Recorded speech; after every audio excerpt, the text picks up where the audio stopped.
여러분 안녕하십니까? 극심한 여소야대 정국에서 여당의 쇄신과 변화, 새로운 당정 관계에 대한 기대를 안고 여당의 새 대표가 선출됐습니다. 앞으로 여당 내부와 여야 대치 상황 어떻게 전개될지 냉정히 짚어보는 시간 갖도록 하겠습니다. 오늘 함께할 패널은 김진 전 중앙일보 논설위원, 최창열 용인대 특임교수 나왔습니다. 안녕하십니까? 안녕하세요. 네, 반갑습니다. 네, 어제 전당대회에서 62.84% 득표율로 집권 여당의 대표가 됐죠. 한동훈 대표. 이번 전당대회 정말 치열하게 전개됐는데 당원들은 왜 한동훈 대표를 압도적으로 지지한 것인지 이 두 분의 평가를 좀 듣도록 하겠습니다. 먼저 김진 의원님 말씀해 주시죠. 가장 핵심적인 이유는 이 당원들 다수 사이에서 뭐 여러 가지 이제 하자도 있고 문제도 있고 경험 미숙도 있지만 결국은 대통령 선거를 생각을 하면 이재명 민주당 대표와 싸울 수 있는 이 여권 국민의힘 상대역이 한동훈 후보 외에는 없지 않느냐. 이것이 가장 큰 핵심적인 이유로 많은 사람들이 저에게 얘기를 해줬습니다. 그리고 두 번째는 3년 전에 이준석 대표가 등장했을 때와 똑같은 어떤 분위기로 어떤 보수의 혁신, 변화 이런 거를 이끌 수 있는 상징적인 인물로 어떤 젊은 사람, 참신한 사람, 어떤 구태의 정치의 빚으로부터 자유로운 사람 이런 사람을 뽑아야 된다라고 하는 어떤 이 변화 의식이 나머지 예를 들어서 윤석열 대통령과의 갈등, 김건희 여사 문자 문제, 그리고 이 나경원 의원 청탁 폭로 문제 이런 것들 이 당원들에게 상당히 문제가 제기됐던 문제들을 사실상 덮어버렸다. 그러니까 두 가지 새로운 인물 변화 혁신 그리고 이재명 민주당 후보에 대항할 수 있는 유일한 카드라고 생각하는 당원들이 많았다. 이렇게 분석합니다. 당이 앞으로 변화해야 되는데 그걸 가장 잘 이끌어 줄 사람으로 한동훈 대표를 택했다는 말씀, 그리고 이재명 전 대표에 대한 어떤 경쟁력 이런 차원에서 이렇게 꼽아주신 거로 말씀을 해주셨는데, 자 62.84%의 지지율이면 최근 전당대회와 비교해봐도 좀 압도적인 지지율이긴 합니다. 지금 화면으로 나오고 있는데요, 가장 높죠. 자 최창열 교수님 화면 보면서 좀 이어가도록 하겠습니다. 자 그런데 투표율이 좀 낮았잖아요. 좀 무조건적인 지지는 아니라는 평가도 나오던데 어떻게 보세요? 투표율 자체가 이준석 2021년도죠. 이준석 대표가 될 때 그때 전당대회 투표율보다 높았어요. 생각보다 그 낮은 투표율이 아니다. 그렇군요. 지난해 당신 100%였죠. 김기현 체제가 들었을 때 예. 그때의 투표보다 낮아요. 근데 이제 투표율로도 그렇게 낮은 투표는 아니라는 말씀 하나 드리고 싶고, 아까 말씀처럼 이번 전당대회는 저는 한마디로 대안과 변화다. 대안과 변화. 다시 말씀드려서 한동훈 후보가 아니군, 한동훈 대표 됐습니다만 한동훈 후보가 아니고서는 도저히 보수 정권을 재창출하기 어렵다고 판단한 것 같아요. 그러니까 여러 가지 무슨 당과 정부와의 갈등 이런 얘기가 많이 있었습니다만, 예. 그리고 이제 기존의 후보들 같이 경쟁했던 후보들에게 좀 식상한 면도 없지 않아 있다고 느낀 것 같고, 어쨌든 대안은 현재 보수 정권의 재창출이나 보수의 재집권을 위한 대안은 한동훈밖에 없다고 판단했어요. 그 저변에 깔려 있었고, 또 하나 변화입니다. 아까 지금 김 의원께서 말씀하신 것처럼 예. 지금 현재의 그 지금 수직적 당정 관계라는 거 다들 얘기하는 겁니다만, 이런 식의 당정 관계로는 대안이 된다 하더라도 이길 수 없다고 판단한 것 같아요. 다시 말해서 국민의힘의 당원들의 그 당심이라는 게 대단히 전략적 판단을 했다라고 좀 봐요. 제가 뭐 그런 말씀 계속 드려왔습니다만, 그런 것들이 바로 생각보다 높은 득표율을 보였다. 단순하게 50% 살짝 넘은 그런 과반이 아니라 62.8%는 굉장히 높은 거거든요.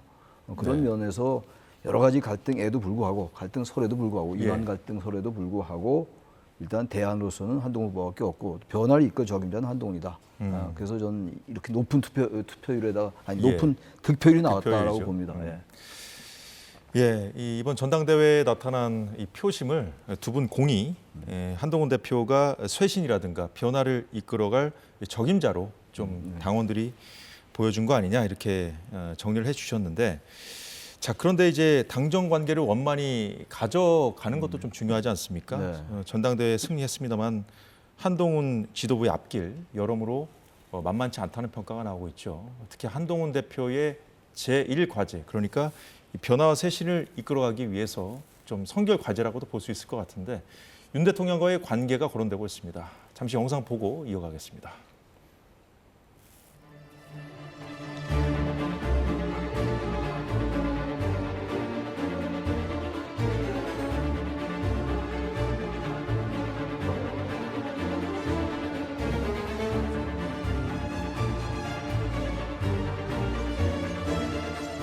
극단적인 여소야대 상황을 이겨내고 이 나라를 다시 도약시키려면 무엇보다 단결된 힘이 필요합니다. 우리 당이 바로 하나가 되어야 하는 이유입니다, 여러분.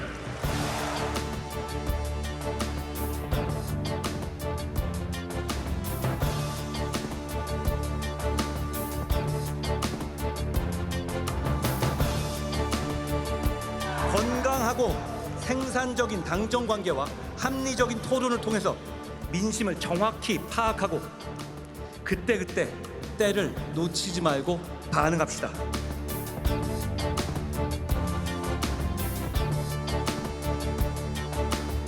제가 경선 결과가 난 이후에 대통령님께 전화를 드려서 당정 관계를 화합해서 더 시너지를 내서 좋은 정치를 하겠다는 포부를 말씀드렸고요.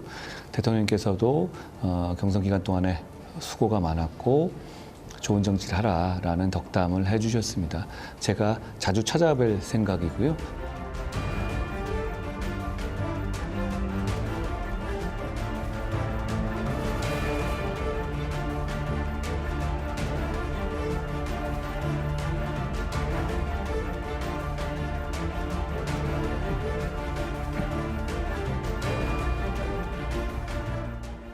김진희 의원님, 어제 만났을 때도 그냥 눈빛이 교환하지도 않고 그냥 물론 잠시 만나는 상황이었긴 합니다만 그런 상황이었고, 물론 그 저녁에 9시 뉴스와 인터뷰할 때 대통령에게 이제 통화한 내용도 좀 얘기를 하긴 했습니다만 어떻게 보십니까? 두 분이 이제 관계를 회복할 수 있다고 보세요? 당분간 이 쇼윈도 부부로 갈 겁니다. 그러니까 내부적으로 어떤 갈등이 해소되고 이러는 데는 상당히 시간이 걸리고 속으로 어떤 화학적인 결합이 되는 것은 상당히 지난한 과제지만 겉으로는 당정 간의 화합된 모습을 보여야 한다는 두 사람의 이해관계가 일치하기 때문에 겉으로는 웃으면서 아무런 문제가 없는 부부처럼 보이는 쇼윈도 부부, 이런 형식으로 갈 것 같은데 이 관계의 관건은 사실 윤 대통령보다는 한동훈 대표가 어떻게 하느냐에 많이 달려 있습니다. 윤 대통령은 당정 간의 갈등에 어떤 부담을 주지 않기 위해서 김건희 여사 문제가 더 이상 작동하지 않게 하려고 전당대회 전에 이제 김건희 여사 조사 문제를 그런 식으로 일단은 매듭을 졌지 않습니까? 이제 남아 있는 것은 예를 들어서 이 가장 첫 번째 관건이자 시험대는 한동훈 대표가 본인이 대표가 되면 발의를 하겠다고 공약을 했던 최상병 특검법. 이것을 만약 한 대표가 이것을 강행을 하고 자꾸 이 이야기를 꺼내고 무슨 토론 절차에 붙이겠다고 하고 하면 이것이 갈등이 재현될 수 있는 중요한 불씨가 될 것이다. 왜냐하면 일단은 이제 민주당에서 2차 재투표를 할 거 아닙니까? 예. 자, 그러면 안철수 의원 한 사람 제외하고 아마도 전부 다 반대표를 던져서 부결시킬 텐데, 그러면 이 특검 프레임에 더 이상 국민의힘이 말려들어서는 안 되는데, 한동훈 대표가 자신만의 특검법을 또 내세우면서 이런 식으로 자꾸 공론화를 하면 특검 프레임에 연결이 되고, 그러면 지금 김건희 여사 특검법, 그리고 대통령과 김건희 여사 쌍특검법, 그리고 한동훈 대표 특검법으로 해서 지금 특검법 한 2개, 3개 정도에 관해서 발의를 하고 일단 발의한 다음에 일단 청문회하고 공청회를 열겠다는 거 아닙니까? 야당이. 그러니까 만약에 제 결론은 윤 대통령보다는 한 대표가 어떻게 하느냐에 관건이 달려 있다. 예. 지금 뭐 야당이 공세를 펴는 지점이기도 하죠. 특검 정국 안에 지금 들어있는 상황에서 이제 한동훈 대표가 이제 선출된 거 아니겠습니까? 그 과정에서 여러 가지 이제 그 여권 내부의 충돌이 일어날 수 있는 지점들을 좀 말씀을 해 주셨거든요. 그런데 이제 변화와 쇄신을 요구했단 말이에요, 당심은. 근데 당정 관계를 원만히 가져간도 필요한 건데 둘이 좀 상충하는 부분이 분명히 있어요. 양쪽에 윤 대통령과 한동훈 대표 두 분의 상당한 정치력이 요구되고 있어요. 지금 발언을 보세요. 한동훈 대표는 생산적인 당정 관계를 얘기했어요. 예. 그리고 건강하고 생산적인 당정 관계와 그다음 민심을 정확히 파악하고 그때그때 때를 놓지 말고 반응하자. 민심에 빠르게 반응하자는 얘기 아닙니까? 그렇죠. 지금 이 해병대원 특검은 제가 알기로는 여전히 찬성 여론이 높은 걸로 알고 있어요. 민심은 어쨌든 물론 모든 국민을 다 조사한 건 아니라 하더라도 네. 대체적인 여론조사는 최상병 특검에 대해서 찬성하는 거라면 민심에 반응한다면 이 특검을 마냥 거부하기 어려운 상황이에요. 게다가 지금 본인이 이번에 그 전당대회 기간 동안에 특검 추천 주체에 대한 변화, 다시 말하면 네. 제3의 세력에게 말하자면 대법원장이라든지 예. 대한 변협으로 하여금 추천하게 하자. 최상병 특검법 관련해서 합리적인 말씀드립니다. 얘기거든요. 이걸 발의를 하겠다고 그랬어요. 이걸 발의해서 여야가 만약에 이 부분을 합의한다면 그걸로 갈 수밖에 없는 거겠죠. 근데 아마 용산 대통령실에서는 아마 이 부분도 지금 거부하고 있는 상황일 겁니다. 아마. 그렇게 된다면 지금 대통령께서는 아까 말씀하신 게 예. 우리 당이 바로 하나가 되어야 된다. 그리고 당정이 하나다란 이제 이걸 강조하고 있는 상황이고 그 당정이 하나가 되어야 된다는 얘기는 원론적으로 맞는 말씀이에요. 그리고 그 내용 뜯어보면은 지금까지 당정이 하나였는데 앞으로도 하나가 된다면 지금까지의 당정 관계는 바뀌면 안 된다라는 그렇게 해석될 여지가 있다고요. 예. 근데 지금 한동훈 대표는 당정 관계를 바꾸겠다는 거 아니겠어요? 그리고 당심도 아까 충분히 말씀을 나눴습니다만 예. 지금 이대로는 안 되겠다라는 그런 당심이 반영된 거로 우리 해석하는 거 아니겠어요? 정치적인 의미 말이죠. 근데 어쨌든 용산에서는 이 지금 김건희 여사 특검이라는 게 있고 최상병 특검이 있기 때문에 이건 참 대단히 예민한 문제들이라서 네. 이 문제를 기존의 태도로 계속 밀고 간다면은 한동훈 대표가 당연히 반발할 것이고 저는 그러면서 볼 때 일단 당심이 요구했던 것은 62.8%의 당심은 바뀌란 얘기 아닙니까? 예. 바뀌란 얘기는 국정 운영의 방식을 바꾸란 얘기일 것이고 당정 관계도 지금 같아서 안 된다는 얘기예요. 거기에 구체적인 내용 디테일한 게 바로 말씀드린 그 이제 해병대원 특검과 김건희 여사 특검이 같이 포함되어 있는 거겠죠. 그리고 특히 이제 제가 주목하는 게 예. 한동훈 대표가 당선되고 나서 그 말을 했어요. 김건희 여사 조사를 며칠 전에 했잖아요. 출장 조사라고 얘기하는 그 조사를 했는데 그것도 그 부분도 국민의 눈높이를 언급했단 말이죠. 네네. 근데 지금 김재원 최고위원이 최고위원 되고 난 다음에 오늘인가 어제 방송에서 제가 기사에서 봤는데 그 얘기는 저희 뒤에서 좀 합니까? 다뤄보기로 하고요. 그러니까 이게 대단히 벌써부터 양쪽의 긴장이 벌써 고조됐다. 긴장감이 좀 그래서 이미 이게 조성돼 만만한 있다. 일이 아니다라는 걸 제가 말씀드리는 겁니다. 알겠습니다. 한동훈 대표가 당선되자마자 민주당은 이 특검법을 받으라고 압박하고 있는데요. 이 당 차원에서 이른바 5대 요구안도 제시했습니다. 해병대원 김건희 여사 특검 수용, 수평적 당정 관계, 그리고 방송 장악 중단, 국회 운영 정상화, 여야 간 정책 비전 경쟁. 네, 여긴 보면 이제 여당이 들었을 때는 야당도 책임이 있는데 왜 남 얘기하듯 하냐 이렇게 할 부분도 있어 보이고요. 그런데 이제 여당 입장에서 좀 새겨 들을 만한 부분도 분명히 있어 보입니다. 어떻게 보셨습니까, 김진영님? 5대 요구 아니라고 지금 던졌는데. 야당 입장에서 여당에 대해서 저런 식으로 이제 정치적인 공세를 하는 건데 예. 국회 운영 정상화 같은 것은 지금 완전히 뒤엎어버리고 시대의 어떤 격렬한 이 선동적 공세의 장으로 만든 주범은 야당이잖아요. 민주당 아닙니까?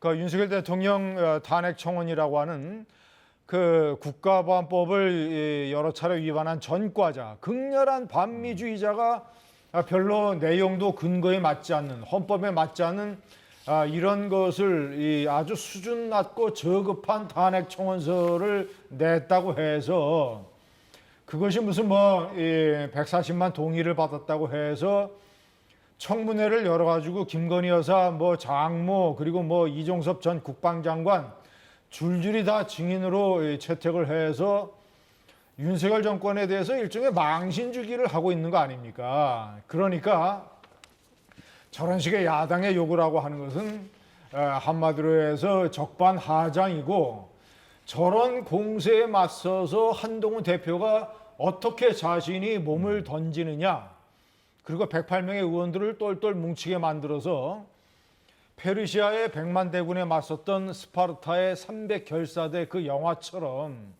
108명을 똘똘 뭉치게 하는 리더십을 발휘하느냐 여부가 가장 중요한 관건이고, 예. 제가 조심스럽게 전망을 하면 한동훈 위원장이 최상병 특검법 자신의 주장을 철회할 것 같아요. 벌써 말이 달라졌어요. 정치는 살아있는 것이다. 그리고 본인이 그 얘기를 한 이후로 상황이 많이 바뀌었다. 그리고 이재명 민주당 대표가 내 제안에 대해서 반대하고 있다. 그리고 당에는 민주적인 토론 절차가 있다. 이런 것들은 저희가 앞으로 다루겠습니다만, 일단은 당내에서 반대하는 여론이 많고 최종 결정권자는 대표가 아니라 원내대표다. 그리고 윤석열 대통령 탄핵의 교두보를 만들기 위한 어떤 선전선동적 공세에 이 특검 프레임에 자꾸 대표가 말려들어서 당의 내분을 조장을 하면 되겠느냐라는 비판적 여론이 많기 때문에 한동훈 대표가 이거 벌써 말이 달라졌고 저는 철회할 걸로 봅니다. 예, 일단 그 민주당이 던진 5대 요구안은 중에서 이 국회 운영 정상화에 이제 한동훈 대표가 어떻게 대응을 해야 되는지부터 말씀을 해주셨고, 그 중에서 이 최상병 특검 이제 가장 먼저 좀 시험대가 될 텐데 이 부분에 대해서 뭐 조심스러운 전망까지 해주셨어요. 자, 일단 그러면 최상병 특검 얘기해 주셨으니까 오늘 그 민주당 박찬대 원내대표가 민주당이 지금 추진하고 있는 법안 재표결을 지금 앞두고 있죠. 여기에 지금 한동훈 대표에게 찬성하라고 공개 요구를 했는데 한동훈 대표가 답을 했습니다. 이 영상 잠시 보고 이어가도록 하겠습니다. 한동훈 대표는 당선 직후 언론 브리핑에서 민심과 함께 하겠다고 말했습니다. 민심은 해병대원 특검법 통과를 압도적으로 원하고 있습니다. 해병대원 특검법 재의결의 찬성 표결을 당론으로 확정함으로써 민심과 함께 하겠다는 의지를 행동으로 보여주시기를 바랍니다. 남의 당론에 굉장히 관심이 많으신 것 같은데요. 저희는 민주적인 절차를 지키는 정당이고 제 뜻은 변함이 없습니다. 제 입장은 달라진 게 없습니다. 우리 국민의힘이 혹시라도 국민들께 받을 수 있었던 진실을 규명하는 것에 소극적이지 않느냐는 오해를 벗어날 수 있고, 그리고 새로운 제안을 제가 낸 것이죠. 그리고 이재명 대표께서 제 제안을 그냥 거절하셨던데 저는 오히려 그 이유를 묻고 싶은데요. 꼭 왜 진실을 규명하기 위해서 민주당이 정하는 특검이 수사를 해야 되는 거죠? 제3자가 하는 게 맞는 거 아닌가요? 네, 지금 민주당이 추진하고 있는 최상병 특검법과 관련해서 이걸 이제 재표결을 앞두고 받으라고 이제 요구를 하니까 한동훈 대표가 대신 이제 본인이 제안했던 제3자 특검법을 하는 게 맞지 않느냐 이렇게 답을 대신했거든요. 박찬대 의원이 얘기한 거는 이거는 이제 한동훈 대표로서는 받아들이지 않을 명분이 생긴 거예요. 본인은 분명히 지금 수정 제한을 얘기하고 있는 거잖아요. 예. 지금. 수정 제한한 법에 대해서 얘기하는 게 아니고 지금 박찬대 의원 얘기는 기존의 민주당이 발의한 한번 거부권이 돼서 지금 이제 국회 재표결을 앞두고 있는 거잖아요. 그렇죠. 그 예. 법안을 찬성하라는 얘기예요. 그건 한동훈 대표는 찬성할 수 없죠. 한동훈 대표가 말하는 입장이 바뀌지 않았다는 얘기는 일단 특검을 수용하겠다. 그러나 그 특검의 수용에 그 단서가 있잖아요. 수정 제한. 이거 굉장히 중요한 거죠. 그냥 단순한 단서 정도가 아닌 겁니다. 어떻게 보면 핵심적인 내용이란 말이에요. 그러니까 지금 민주당의 그 특검법에 대해서 여권이 얘기한 독소 조항이 하나라고요. 이게 민주당이 더 선호하는 사람을 추천하는 거기 그렇죠. 때문에 여기에 대해서 지금 반대하는 거기 때문에 박찬대 의원이 저렇게 얘기하는 건 특검법 통과시키지 말자는 얘기가 똑같아요. 이렇게 하면 정치 이렇게 하면 안 됩니다. 어쨌든 간에 양쪽 생각이 다른 거잖아요. 그리고 지금 야당은 어쨌든 간에 압도적 의석을 가지고 있어요. 그리고 거부권은 대통령의 권한이고 제2요구권이라는 게. 이 상황 속에서 지금 일단 이쪽에서 여당에서 여전히 주류는 특검 자체를 거부하고 있지만 한동훈 대표는 전당대회 동안 특검 수용하겠다. 그런 이 내용으로는 안 된다는 얘기를 하고 있는 거란 말이에요. 네. 그럼 야당도 태도가 좀 바뀌어야죠. 대통령의 태도 변화를 요구하고 그리고 국정운영 방식의 변화를 저도 많이 말씀드립니다. 야당도 좀 바뀌어야 되는 거 아니겠어요? 여당이 그렇게 상당히 후퇴한 거 아닙니까? 제가 볼 땐 한동훈 대표가 특검법에서 물러나지 않을 겁니다. 아마 수정 제한 쪽을 밀어붙일 거예요. 특검법 자체를 없던할 가능성은 거의 없다고 좀 봐요. 아까 말씀하신 거 보세요. 그러나 야당도 그러려면 말이죠. 최상병 특검에 대해서 지금 당대표가 새로 된 사람이 그 전당대회 기간 동안 얘기했던 걸 받아들인 태도를 보여줘야죠. 그래야지 지금 요구하고 있는 국회 운영 정상화가 가능한 거 아니겠어요? 예. 예. 자, 그런데요. 한동훈 대표가 말한 이 제3자 추천 특검법에 대해서 여당 반응은 좀 뭐랄까요? 추경호 원내대표부터 지금 반대 입장이거든요. 그러니까 어제 함께 당선됐던 김민전 최고위원 그리고 김재원 최고위원도 지금 화면에서 보시다시피 원내대표 의견을 우선해야 된다라든가 당대표가 이래라 저래라 할 얘기가 아니다. 이렇게 좀 미리 좀 차단막을 치는 듯한 그런 상황이거든요. 그래서 근데 아까 말씀하신 대로 교수님 말씀하신 대로 이제 한동훈 대표도 지금 본인의 그 제안했던 3자 추천 특검법에 좀 후퇴할 생각이 없어 보이거든요. 현재로서는. 제가 볼 때 안 할 겁니다. 예, 당내에서 분명히 이제 논쟁이 일 겁니다. 지금 이렇게 나온 걸로 봐서는. 근데 이제 아까 이제 김진 의원님은 한동훈 대표가 뭐 조심스럽게 전망하신다면서 이거조차도 철회할 수 있다 이렇게 말씀하신 거예요? 당 대표로 선출된 당일 예. 언론 인터뷰에서 제가 아까 말씀드린 4가지 얘기를 했어요. 아까 들어서면서 한 얘기는 당장 자신의 체면이 있으니까 내 입장에는 변함이 없다 이런 식으로 이제 얘기를 할 수밖에 없는데 벌써 내가 공약을 내건 이후로 상황이 많이 달라졌다. 정치는 살아있는 것이다. 당내 토론 절차를 거쳐야 된다. 이런 얘기 다 했단 말이에요. 시간은 조금 걸리겠지만 결국은 제가 봤을 때는 철회할 가능성이 높다고 봅니다. 그리고 논리적으로 한동훈 대표의 저 특검안이 상당히 근거가 없어요. 왜냐? 경찰이 수사 결과를 발표를 해서 임성근 사단장은 책임이 없고 무혐의라는 것을 확인을 했습니다. 그러면 윤석열 대통령이 임성근 사단장을 법정에 세워서는 안 된다. 사단장을 빼라 말이지. 그래서 대통령이 경로하고 조치를 해서 빼게 한 윤석열 대통령의 조치가 옳은 것이었다. 오히려 국군 통수권자로서 필요한 일이고 결과적으로 경찰 수사 결과 발표로 보면 옳은 행동이었다. 그런데 그렇다면 지금 특검법을 해야 되는 이유가 하나도 없어요.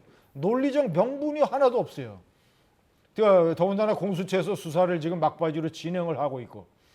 그러면 검사 출신인 한동훈 대표가 무슨 논리로 자신이 특검법을 주장을 합니까? 예? 무슨 대법원장이 추천하는 특검이나 민주당이 추천하는 특검이나 그런 것은 전부 다 부차적인 문제고 특검의 목적이 윤석열 대통령 괴롭히고 흠집을 내서 탄핵의 교두보를 만들고자 하는 야당의 선전선동적 공세인데 당대표로 새로 선출된 사람이 그 프레임에 빠져가지고 계속 특검법 얘기를 하게 되면 당내 토론 과정을 뭐 거친다고 하지만 그러면 저런 식의 김재원 최고나 김민전 최고의 얘기가 100% 맞잖아요. 그거는 법안 문제고 발의해서 투표해서 결정을 하는 것은 원내 전략을 지휘하는 추경호 원내대표의 최종 권한이고 한동훈 대표는 국회의원도 아니고 국회의원도 아닌데 자신이 어떻게 무슨 법안을 발의합니까? 국회의원도 아닌데. 정치적으로 출마할 때 그런 말을 할 수는 있어도 최종적인 결정은 저 두 최고위원의 말이 맞다. 그리고 자꾸 한동훈 대표가 저 문제를 가지고 당내 내분을 질질 끌게 된다면 당내에서 상당한 역풍을 맞게 될 것이다. 그래서 저는 다시 한번 제가 조심스럽게 추측을 하는데 시간이 걸리겠지만 결국은 철회할 가능성이 높다. 예. 시간이 걸리겠지만 한동훈 대표가 제3자 추천 특검법 철회할 가능성 있다. 재차 전망을 해주셨거든요. 어떻게 들으십니까? 저는 뭐 거기 동의하지 않습니다. 왜 그 말씀 드리냐면은 이 공약이라는 게 다 지켜지는 건 아니에요. 다 지켜지는 건 아닙니다만 지금 이번에 국민의힘의 이 전당대회가 62.8%의 지지를 받았어요. 한동훈 대표가. 그리고 여러 가지 논란이 있었고 네거티브적인 논란이 있었습니다만 가장 중요했던 게 맨 처음에 최상병 특검에 대한 거여서 그래서 배신자 프레임이 붙었던 거 아닙니까? 대통령을 압박하는 거 아니냐라고 해서 맨 처음에 프레임이 이제 형성되기 시작한 게 배신자 프레임이에요. 그다음에 김건희 여사 문자에 답변 안 했냐요? 그 논란이었고 그다음에 나중에 이제 공소 취소 뭐 청탁 이렇게 쭉 갔던 거 아니겠어요? 뭐 얼마 안 된 일입니다만. 근데 아무튼간에 이 배신자 프레임이 저번에 깔려 있었는데 이 전당대회를 관통하는 하나의 논리였잖아요. 지금 나경원이나 원희룡 후보 등 이런 분들이 공격한 하나의 좋은 소재였는데 그럼에도 불구하고 결과는 어쨌든 62%가 나왔어요.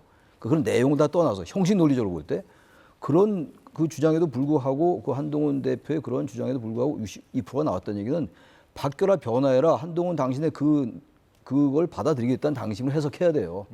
그것도 상당히 높게 나왔잖아요. 근데 이제 와서 갑자기 당내 파열음을 너무 걱정해가지고 나 안 하는 걸로 하겠다? 리더십이 어떻게 되겠어요? 당대표로서 리더십이 완전 무너지는 거고 그러니까 첫 시험 때부터 저는 회복하기는 그렇게 어렵다, 할 가능성이 이렇게 거의 보시는군요. 없다라고 생각합니다.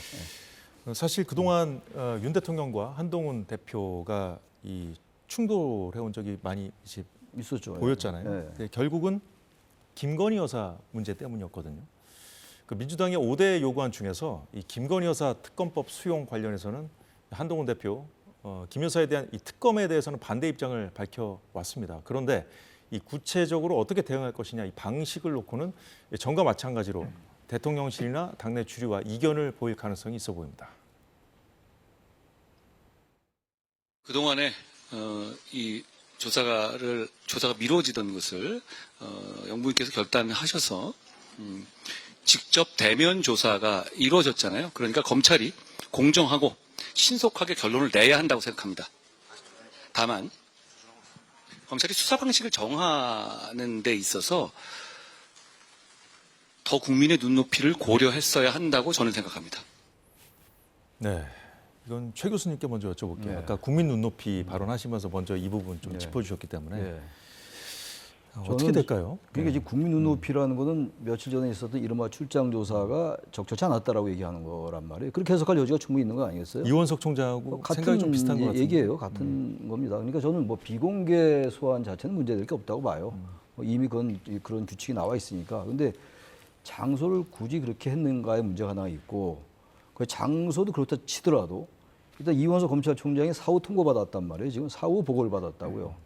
그 부분 가지고 이른바 논란이 좀 있잖아요. 지금 대통령과 검찰총장과의 관계라든지 검찰 내에서 또 지난 5월 달에 검찰총장이 한 얘기가 예와 성역과 특혜는 없다라고 얘기하고 난 다음에 검찰의 이 지금 수사 지휘라인이 바뀌었어요.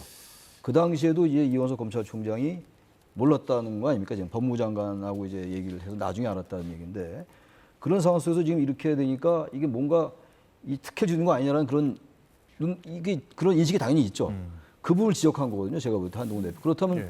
지금의 검찰 조사 방식이 잘못됐다고 얘기하는 것이고 그건 바로 또 대통령실과 각이 쓸 수밖에 없는 얘기입니다.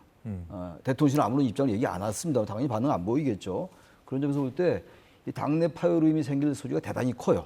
아까 김민전 최고, 김재원 최고도 얘기가 나왔습니다만 그래서 이 부분에 대해서도 의견이 다른 거라서 여기서 이제 한동훈 대표가 어떠한 논리를 어떠한 통합의 리더십을 가지고 당내의 그런 균열들 예. 핵심 윤회 친윤 이 주류 핵심들과의 의견을 조율해 나가고 자신의 뜻을 조금 양보한다 하더라도 기본적인 자신의 뜻을 관철시킬 수 있어야죠. 그래야지 국민의힘의 변화 그리고 그게 나아가서 국민의힘이라는 보수 정당의 예. 보수 진영의 정권 재창출과 연결되지 않느냐라는 당심이었다고 저는 보는 거거든요. 그 부분을 지적하고 있는 거예요, 이제 한동훈 대표가. 예, 김준희 의원님은 어떻게 보십니까? 지금 이 김건희 여사 조사 그 방식과 관련해서도 지금 그 여당 주류하고는 좀 입장이 갈리거든요. 지금 한동훈 대표가. 한동훈 대표가 뭐 적절하게 이제 한 가지 그 문제를 지적을 했죠. 그런데 지적을 하면서 동시에 어떤 결론을 내렸냐면, 자, 그 수사 방식에서는 이제 문제가 있지만, 결국은 대면 조사가 이루어졌고, 네. 그것은 이제 이 사안은 이 대면 조사로 끝났으니까 검찰이 공정하고 신속한 결론을 내려야 된다. 그런 주문을 한 거 아닙니까? 그러니까 수사 방식에 관한 문제를 지적을 해놓으면서 결국은 결론은 이 문제는 이걸로 끝났다라고 얘기하는 것이죠. 그런 연장선상에서 김건희 여사에 관한 특검법에 대한 반대 입장은 여전한 것이고 거기서 한동훈 대표가 뭔가 달라질 가능성은 제가 봤을 때는 거의 없다고 봅니다. 그거는 이제 불변이고 최상병 특검법은 이제 시간이 걸리겠지만 철회할 걸로 보고 마지막 세 번째가 이제 문제예요. 한동훈 특검법. 이것은 일단 특검법을 발의하면 민주당에서 청문회와 공청회를 연다고 하니까 일단은 뭐 한동훈 대표를 이 증인으로 채택을 할 거고 기타 등등 여러 관련된 인물들을 전부 다 증인과 참고인으로 소환을 해서 청문회를 또 한판 열지 몰라요. 그러면 그런 가운데에서 한동훈 대표를 보호해 줘야 되는 사람들은 친윤계 주류를 비롯한 국민의힘 의원들이에요. 네. 국민의힘 의원들이 전부 다 일제히 나서서 그런 청문회를 반대하고 비판하고 이거 말도 안 된단 말이죠 하는 원내 투쟁을 해야 될 사람들이 국민의힘 의원들이다. 당장 한동훈 대표의 특검법 문제가 걸려 있는데 만약에 투표를 해서 한동훈 대표가 자꾸 무슨 뭐 최상병 특검법 해야 된다 뭐 만약에 이런 식으로 시간을 끌면서 내분을 계속 가열시키게 되면 그런 상황에서 한동훈 대표 특검법을 표결했을 때 8명이 이탈 안 한다는 보장이 있어요. 그 굉장히 한동훈 대표 발등에 떨어진 불입니다. 물론 특검법 내용 자체는 제가 봤을 때는 어불성설이고 말도 안 되고 근거가 없는 것이지만 예를 들어서 여론조성팀 법무부 장관 때 있었다는 여론조성팀 조사해야 된단 말이지. 그 특검 내용에 포함을 시켰으니까. 자, 그 부분에 관해서는 특검을 해야 된다. 조사해야 된다라고 원희룡 후보나 다 주장을 했었지 않습니까? 경선 때. 그러면 8명 이상이 이탈을 해서 만약에 특검법 통과시키면 국민의힘이 이 당이 어떻게 되겠습니까? 그러니까 굉장히 이것은 한동훈 대표로서는 살얼음 판을 걷는 문제고 그러니까 제가 거듭 말씀드리는데 김건희 여사 특검법 문제에 관해서 반대를 강렬히 하는 입장은 변함이 없을 것이다. 최상병 특검 문제는 시간을 지나면서 슬슬 뒤로 빠질 것이다. 그리고 한동훈 대표 본인의 특검법에 관해서는 국회의원들이 똘똘 뭉쳐서 이것을 막고 싸워달라라는 어떤 이 암묵적인 부탁을 할 것이다. 저는 이렇게 봅니다. 네, 야권의 이제 공세에 맞서서 이제 여당 내부가 좀 똘똘 뭉쳐야 한다는 말씀 해주셨는데 사실 오늘 국회에서는 이진숙 방송통신위원장 후보 인사청문회가 오전부터 열리고 있습니다. MBC 아나운서 출신인 한준호 의원이 언론노조 관계자들과 함께 회의장 밖에서 이진숙 후보 사퇴를 촉구하는 시위를 하면서 청문회 시작 전부터 팽팽한 긴장감이 감돌았습니다. 이진숙은 사퇴하라! 이진숙은 사퇴하라! 이진숙은 사퇴하라! 방송통신위원회를 통해서 또 MBC를 장악하고 공영방송들을 장악하려고 들 겁니다. 과연 이런 사람 이동관, 김홍일, 이진숙까지 방송통신위원회를 차라리 없애는 게 낫지 이게 무슨 인사입니까? 오늘 후보조와 요 수많은 정인 참고인 관계자들이 출입을 저지하면서까지 언론 노련과 이쪽에 집회 시위를 했습니다. 상임위원회 회의실 앞에서 이것은 국회가 인사검증과 국회 청문회에 대한 중대한 도전 행위이고 국회가 가져야 될 마땅한 권능에 대한 침해 행위입니다.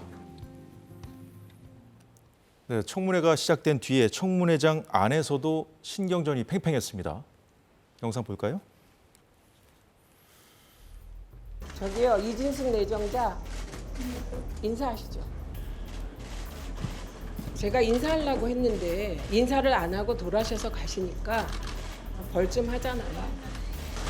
잠깐만요. 여기서